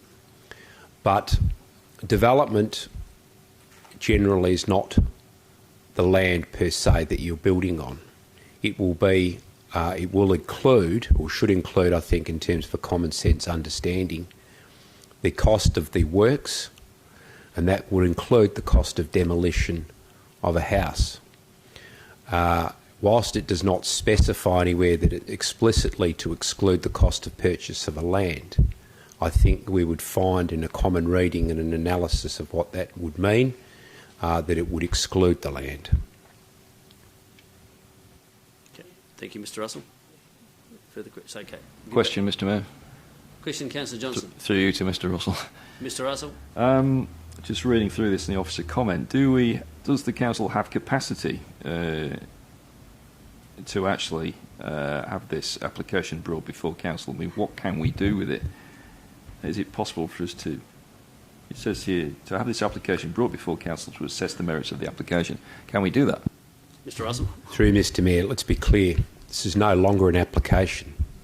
It has been determined. It was an application that has been subject of a JDAP decision and determined. So if you're talking about an application in the form of a planning application, there is no planning application, there is a determination. In short, no, Mr. Mayor. And I was going to ask for a clarification on point 3 as well, because that's the problem. Okay. Can I make a comment, Mayor? Seeing I'm seemingly defending my motion. Point 3... No, it's just, Councillor, that's when you go to debate. Okay. Now, so I've got a mover and a seconder. Is there anyone against? There is. We should debate it. Can I make an amendment, please, to point 3, that instead of it being Yeah, called... what's your amendment? Sorry, Yes, can I go through ahead with it? Give us your amendment. Okay. Instead of it being called an application, it can be called a matter. So, and that means that what has been found in the investigation is brought back to council. I'd accept that, Mayor. Okay, it's okay. The mover and the seconder. Okay. Is anyone against that amendment? Okay, that now becomes part of this. Mr. Mayor, sorry to be a poober. Brought before council to assess the merits of the matter. You've still got that, assess the merits. If we want the matter brought back and report back to council, for consideration before taking any further action. That makes it a lot easier because you're assessing the merits of something that's already been determined. That's your problem, Mr. Mayor. Can we just clarify it? You follow that, Councillor Catalano? There being a report back to council before taking any further action. Yeah, so you're just talking about assess the merits. Correct. So well, it just can taking be, the merits it can out, be, yeah. that's fine. It can be brought back to council for consideration for the matter to be considered before taking any further so you're action. right there now?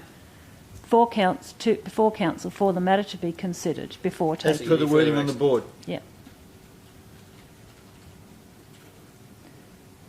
Yeah. Okay. Is right with the seconder? No one against that? Okay. That's now the substantive motion. Now, we're going to move in a second. Is there anyone against? Is no one against? There is. Councillor Lucas, you should debate it.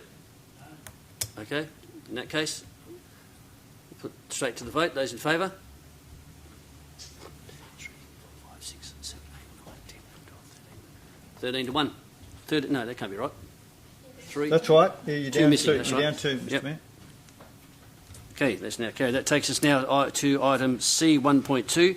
Councillor Coley, staff member not to defend council position at SAT or WAPC. I'll be removing that one? for another time, Mayor, and seeking staff input on that motion. Okay, that takes it to C 1.3. I'll hand over to the Deputy Mayor. Question, Mr. Mayor.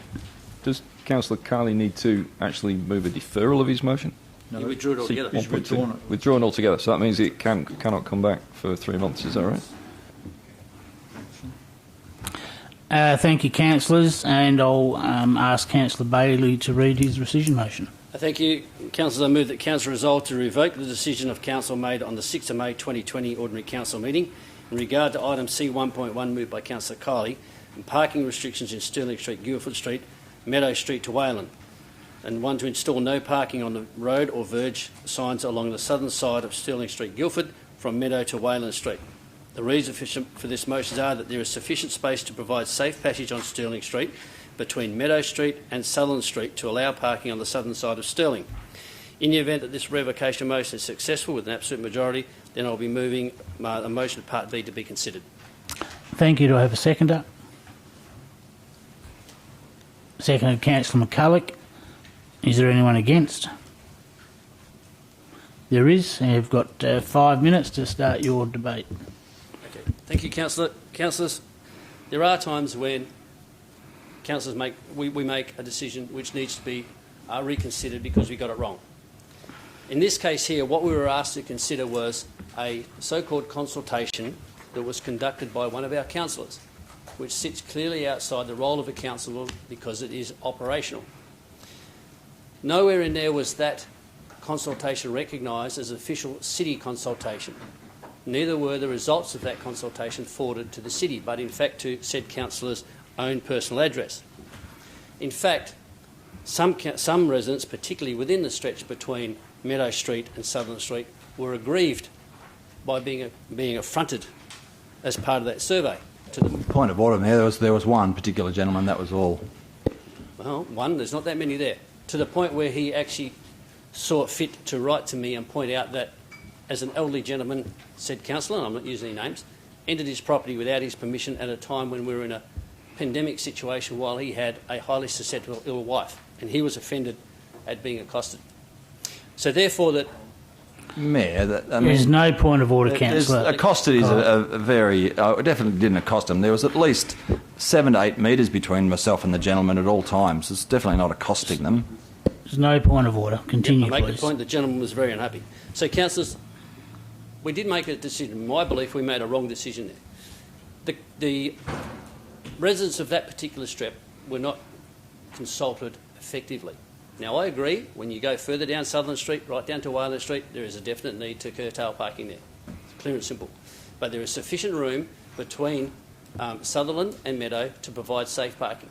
So what I'll be asking, if you look at my other motion, is that we actually consult with those people to clarify what the parking needs are there. So, councillors, I ask for your support in this revocation motion and we can make a proper decision. Thank you. Thank you. Councillor McCulloch is the seconder. Nothing further to say. Thank you, Mr Deputy Mayor. Just a question, Deputy Mayor. Yes, Where question. did I find Councillor Bailey's alternate motion? Turn the page.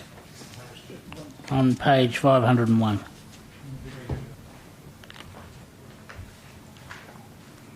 The alternative motion. Speakers against?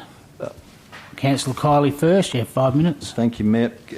Councillors, I'm happy for this to go through. I appreciate everything that Mayor Bailey has said in respect to this, in respect of myself undertaking consultation with the community, and I'd like to give the community a second chance in having consultation with the city.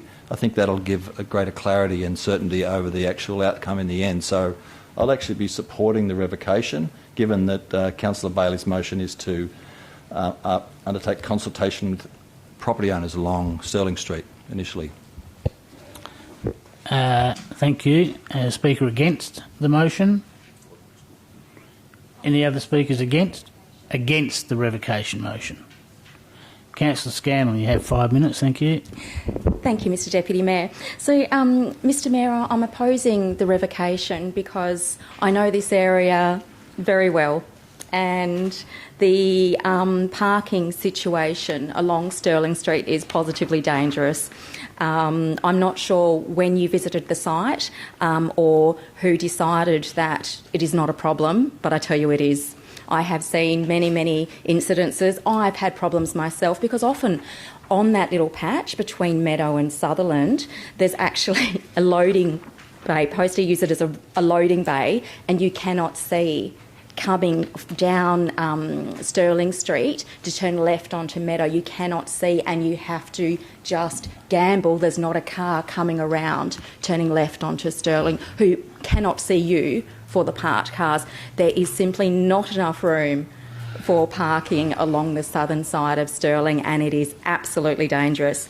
The amount of traffic has increased coming down Meadow Street since the urban growth corridor. We have a huge amount of traffic coming down Meadow Street. I have received many complaints about the increased traffic. I've received many complaints about the parking issues causing dangerous traffic situations. I have to tell you, as a ward councillor, I'm disappointed to see this motion to revoke the no parking signage because it is a safety matter. I cannot stand by as a ward councillor and not say anything about this. It's a very dangerous situation, and should it go out to community consultation, I know what the community will say, so if it goes through, so be it, but I will be objecting to it. Thank you. Thank you. Speaker for the motion. Any other speakers for or against the rescission motion? Councillor Johnson, you have 5 minutes. Yeah, thank you, Mr. Mayor. Yeah, this is an unusual one, of course, because this one went through unopposed. So the question arises as to why we are suddenly reconsidering this one. Now, I do understand that one gentleman has made comment. But anybody who lives in Guildford is very familiar with the situation here. And I think your ward councillors are well connected into the area, and we do understand this street. Parking on this street has been an issue, that is the Stirling Street, the junction of Stirling Street and Meadow, since before I got on council. And one of the very early things I did as a council was to question why parking was permitted at the junction of Meadow Street and Stirling Street. There was a sign that said 15-minute parking. Yes, park here, and actually block the street. So very early on, I had that removed so that people did not have the right to park at the intersection in order to make the intersection safer, because there is an enormous amount of traffic coming down the way on the street now, and if people down Meadow Street, and if people cannot turn into Stirling Street, it just causes absolute chaos in the traffic. Now, the reason for installing this parking is, as probably most councillors are aware, is prior to the last election, at the very last minute in a council meeting, a completely new proposed parking scheme was produced within the meeting to install, I think it was 4 bays, within the partly within the city's verge, but partly on the road. And the result of this was to constrict the road in the way that it had previously been constricted prior to me lobbying for the removal of the Park Here signs, and made a very narrow street. So at the point where you turn in from Meadow Street, you find yourself immediately facing an extremely constricted street. At the moment, people can park on the southern side. So what that and they don't need to even park partly on the verge. It reduces the lane to just the street to just 1 lane wide. Councillors, the need for no parking on the southern side of this location is obvious. It is self-evident to people who live in Guildford, and notwithstanding the fact that Councillor Kiley is okay with this, I think you will simply get the same result. It's obvious that we need to have no parking signs in this location, Council. We cannot have people parking on both sides of the street. There is only room on this busy street for parking on one side. Now, why is it that this street is so busy? It's because the Rose and Crown has access to its car park on this street. So there's 2 elements going on here. One is people turning left from Meadow Street into Stirling Street and then turning into the car park. And also deliveries are coming this way. And in addition, people are now circulating around when they can't get their desired parking spot and are going down the street. So, councillors, it's actually a very busy street. It's a choke point. It's been a choke point for many years. The choke was removed through my involvement about 5 years ago, and now the choke has been put back by this sprung on us at the last minute 4 parking bays, which is completely different to anything we've got anywhere else in Guildford. So, councillors, when Councillor Kiley put his motion up to protect the residents and the drivers in the area by putting in no parking along the southern side of Stirling Street. He was doing exactly the right thing, and I am absolutely convinced that if we do the consultation, we'll see just that. Because we've been down this path before, we've dealt with this. You have 1 minute left. So, councillors, I don't think we need to revoke this. I think what I would like to see is ward councillors trusted to understand their area, and I think that it'd be good to see councillors who live in the Midland Guildford ward, particularly those who actually live in Guildford. I think it would be good if you took note of our opinion. So, councillors, please support the people of Guildford, the drivers coming to the Rose and Crown, and all the businesses in this area by rejecting this revocation motion. Thank you. Thank you. Any other speakers for or against? And Councillor Bailey, you'll write a reply, please. Thank you, Mr Mayor. Councillors, I made the statement rather being that sometimes we get it wrong, and this is an occasion where we got it wrong without considering those residents and businesses within that locality. Having visited that site on numerous and multiple occasions, Councillor Scanlon, so I am fully aware and very familiar with the particular area. So my motion basically says that we don't go ahead and ban parking, but we go and do it properly, consult with those people and see what difference it is. Thank you, councillors. Thank you. I'll now put it to vote. Those in favour of the rescission motion, I have 1, 2, 3, 4, 5, 6, 7, 8, and they being Councillor Zanino, Kiley, Bailey, Congerton, Parry, myself, Councillor Jones, McCulloch and Henderson. The rest are against. I declare the rescission motion carried. If you can go on with your substantive motion. Thank you. Thank you, Mr Deputy Mayor. Councillor, I move that Council install no parking signage on the southern side of Stirling Street in the vicinity of the intersection of Meadow Street in accordance with Australian standards for sight distances at intersections. Prior to installing the signage mentioned in one above, undertake consultation with property owners along Stirling Street between Meadow Street and Sutherland Close. If any objections are received from the consultation, then reconsider this matter at a future council meeting. Have a seconder.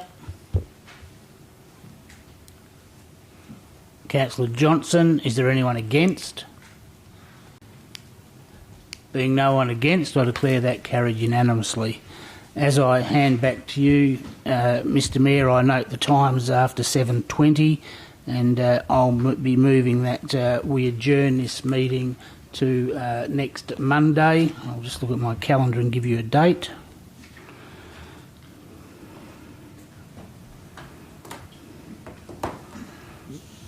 Of course, when you want it to work, it doesn't. Mayor, Fourth, it'll be. Mayor, I move that we get this out of the next item out of the way fairly quickly. I think it'll move through pretty well. Yeah, I think I kind of agree with you, Councillor, that this item is pretty much done and dusted, and I think everyone's pretty much in favour. So, thank you, Councillor Lucas. I have a move that we. Are you moving that we adjourn the meeting at 7:30? At 7:30, and I was going to suggest Monday, but I've just been told there's a Swan Valley planning meeting. So Tuesday, the 4th of August. Thank you. Tuesday the 4th. Okay. Radio councillors. Okay, I agree with Councillor. We should be able to knock this one over. So, Councillor Congerton, your motion on item C 1.4, which is the revocation motion of Councillor College for funding of the VCA 88.5 Ellenbrook Community Radio. Thank you, Mr Mayor. As has been indicated, I give notice of motion to revoke the decision the Council made on the 6th of May 2020, ordinary meeting of Council in regard to item C 1.4. Councillor Kiley, fund of the VCA 88.5 FM Ellenbrook Radio Station Incorporated. And the reason for the notice of motion to revocate is the above motion adopted on the 6th of May was ambiguous in its intent and should be revoked for consideration as to a more workable solution to support VCA 88.5 radio station. Thank you, Councillor. I have a seconder. Councillor McCulloch, you seconding? Okay. I have a seconder. Is anyone against? Against the revocation? Yes, but I'm not arguing it. Okay. Sorry, no, I won't even do that. I'll just cut into too much time, so I won't even be against it. There's there no you one go. against the revocation motion. We declare that carried. Councillor Congerton, if you could move your motion. Thank you very much. Mr Mayor, C1.4, so the revocation motion dealt with. I can get my act on to what I need to be doing here, don't I? I've got the Sorry, Mr Mayor. Sorry, Meg, in the interim, can I ask that I be an I'm here. objector to that? Is it possible to...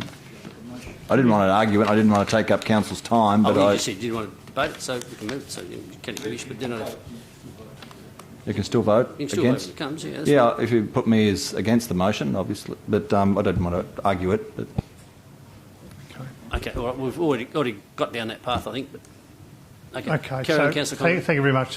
Council resolved to provide $25,000 funding agreement to VCA 88.5 radio station Ellerbrook with the following conditions. Provide $20,000 towards the purchase of 2 new transmitters. The supplier to invoice the City of Swan and the City to pay the invoices on receipt. 2. Provide a sum of $5,000 to VCA 88.5 on receipt of an invoice from VCA 80.5 to assist in the installation costs of the transmitters and associated equipment. The City of Swan to pay that invoice within 14 days of receipt from VCA 88.5 receiving the transmitters. 3. Advise VCA 88.5 acquittal of these funds will not be required.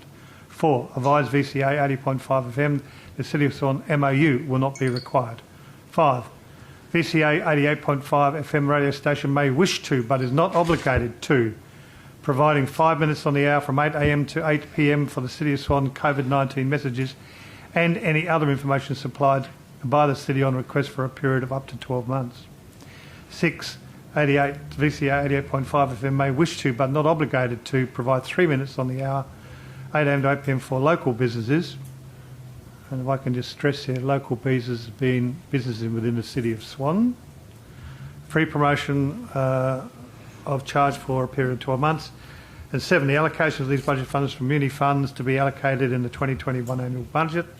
And the reason that the original motion was subject to ambiguity, arguing sponsorship or technical equipment replacement. The motion provides certainty for the funding and will assist VCA 88.5 to a continuance during the COVID-19 pandemic.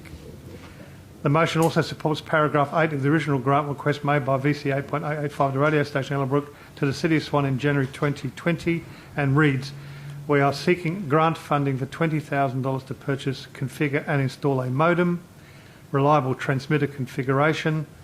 This would consist of a main and standby transmitter with auto changeover on detection of signal failure, bracketed as the site is remote with limited access, end bracket.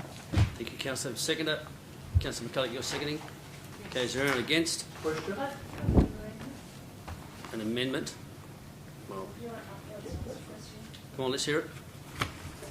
Just that where you've got local, I mean, I know you did mention that it was City of Swan. I think let's just put it in brackets, City of Swan. Yep. You know, so that we've actually got that defined in this. Yeah, I did say. Yeah, I know you said it. No, I just thought we'd just I'm get happy. it. I'm happy, Just Councillor. get it That's in fine. there. Yeah, thanks. Someone else had a question? No? Okay, is there anyone against? Question, Councillor Henderson. Just in regard to on the hour, normally means at the head of the hour. Should that be perhaps within each hour or something like that for each time it's mentioned? In the hour? Oh.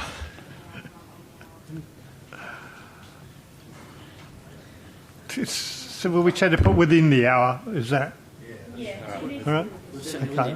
So within the hour. Okay. Happy Yeah, with that. Yeah. Seconder. Right. Now, ask a question again. Is there anyone against? Alleluia. Declare it carried. Yeah, well, good on you, the radio station. Get on with it. Mr Mayor, before you close the meeting, can I just advise that on Tuesday the 4th, if that's when this meeting is being rescheduled to, Councillor Kyle and I both have the Waste Advisory Group. At what time? 5:30. 5:30. Make it earlier. Have a 4 o'clock one then. Can't be done. I'm working too. It's going to have to be after What other that. options are there? Ms Albright? Ms Lay? The other options? Wednesday. Albright? The other options? What are the options? We've got tomorrow night. Doesn't suit. What are the options there? Friday. Thursday night. You've got Friday night. No. You've got Monday during the day. No. You've got Tuesday before the Waste Advisory Group, which again will be during the day. Question, can we have it after the Waste Advisory Committee? That means for an hour, so. 6:30. Start at 6:30. Done. Thank you. Thank you, councillors. Can I, Mr. Miss, sorry. Yeah. Question, Mr. Mayor. If we go to 6:30 and we go longer than the hour, we're back again. No, it's 2 hours. 2 hours. It's 2 hours. Yep, it's in another room. And there's only 2 councillors involved. Question, Mr. Mayor. Can we end the meeting by doing it as advised, that we resume meeting procedure local law 7.4, and then so I'd like to move that we. You would need No, a notice it's of not. motion to cancel. We haven't ended the meeting yet. So, Mr. Mayor, I'd like to move that we resume meeting procedure local law 7.4. I'm advised that you can't. You need actually a notice of motion to be considered by council. No, it's a procedural. Right? It's a all right? procedural motion, Mr. Mayor. I'm going It's all home, right. Mr. Mayor. Thank you. Well, the meeting. I think the council has made the decision for you, councillor. Sorry, Mr. Mayor. No, it's not been made, Mr. Mayor. I'm moving a procedural motion to resume. It says in the local law that you can resume the meeting procedures at any time. So I'm resuming meeting procedure local law 7.4. That's how I'm moving, and I've been seconded. No, Mr. Mayor, it's been seconded, so we need to move to a vote, please. No, Mr. Mayor, that is not... Point of order, Mr. Mayor. You're not following our meeting procedures local law. We have not suspended that part of the law. Well, Mr. Mayor, that is not in line with our meeting procedures local law. Well, that's What do we not... do now? Mr. Mayor, you're just walking off. We haven't ended the meeting. So, Mr. Mayor, I've moved that we resume meeting procedure local law 7.4 in line with our meeting procedures. Mr. Mayor, you cannot overrule a motion. This is a serious matter. Please sit down and consider it. If not, then Councillor Lucas takes over. So, are you in the meeting or are you leaving? The meeting's not over. So, who's chairing the meeting at this point? You can chair. You can.